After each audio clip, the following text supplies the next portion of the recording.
Hey guys, Varien here today, talking about how I make orchestral music on the Razer Blade by Razer.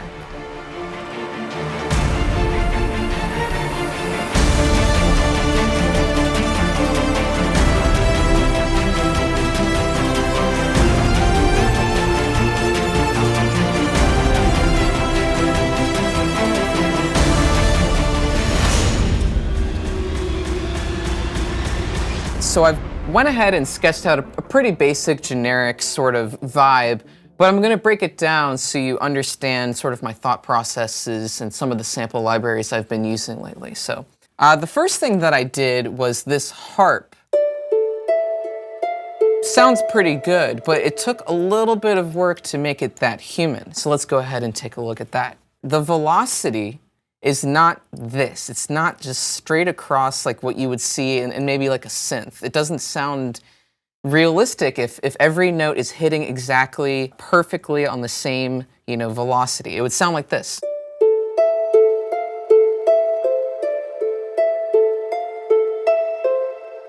And you don't really want that, so you sort of randomize. You go up, down, maybe down again, up, down, until you get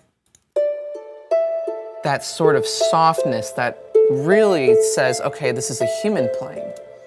Another quick thing is that I like to plot the notes down on no grid. So essentially just kind of placing it near where the note would normally fall. This is also indicative of humanism because humans do not play directly on the metronome. They're always slightly off just by a hair. As it stands, if I were to solo it out with no reverb, it would sound like this. And technically speaking, that would mean that it's right up against your ear. But really, we want this harp to be believable. And harps in the orchestral sort of layout are usually towards the back. So how do you put things deeper? And you use liberal amounts of reverb. So the one that I like to use is the built-in fruity reverb into FL Studio. And I usually take the wet knob up, the decay knob up, and I like to make this, usually it comes like this when you first open it. I like to have a nice open sort of pit, make it believable.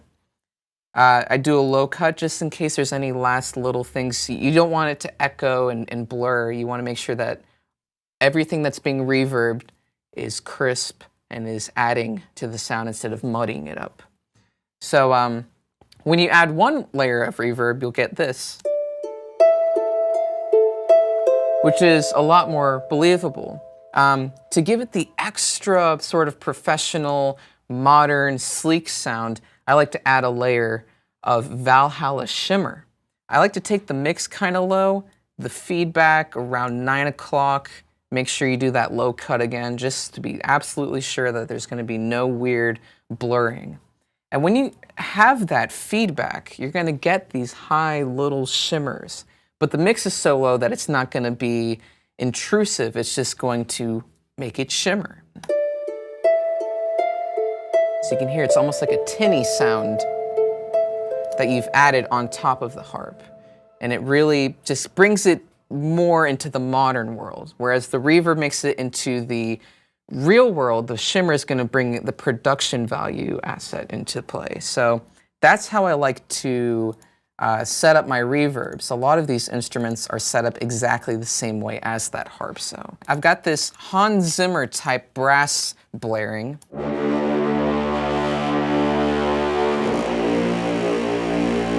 And this is just as loud as it can be. This is the highest articulation. I have it mapped here on this MIDI controller. So normally it sounds like this.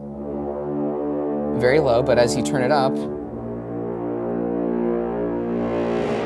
that's when you start getting that crispness. And this is Cinebrass by Cinesamples. Now on all of these, I'm pretty much doing a low cut. I'm in FabFilter Pro Q2.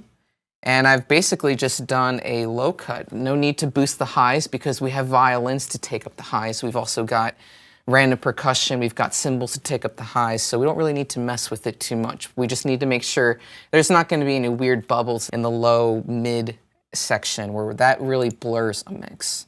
I've got a choir doing just basic fourth and fifth notes, going again from that D minor feel to that B flat major, and this is what it sounds like.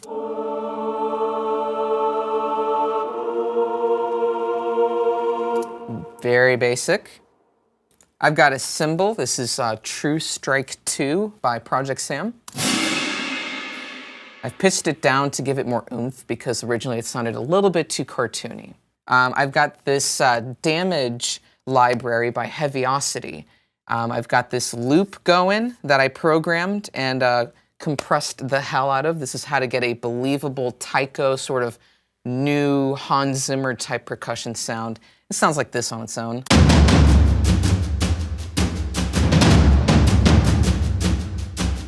And again, for the believability, you can see that there's a variation of the velocities. It's not all straight across. That would be an absolute atrocity if someone could only play the exact volume of a drum and that's it. So you want that sort of variation. You want it to be off just a little bit. It makes it all believable. I've got a violin doing a very basic arpeggio. Now this has the most amount of reverb on it because violins tend to pierce. The piercing elements are going to be the deep, heavy ones. And then I've just got a basic cello and double bass.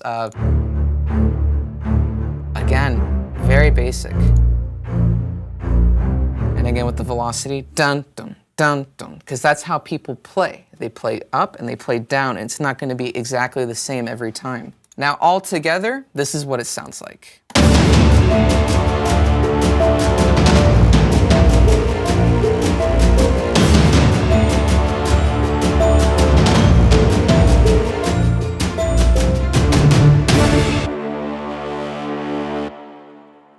So that's just a very basic sort of idea. Once you start getting into automation and volume and stuff like that, that's when you can really bring out and make people believe that you have an orchestra in your room, but really you just have a bunch of programs within a program. Believe it or not, this laptop is better than my desktop in loading contact because you have to realize that these libraries are 15 to 35 gigabytes big, and you're going to need a powerhouse to run just one of them, let alone something like a full actual orchestra, which would be about 89 of these programs, basically. That about concludes it. That's a basic rundown. There's no fancy magic, it's just fancy software. So this has been Varien teaching you about how to make orchestral music, the Razer Blade in FL Studio.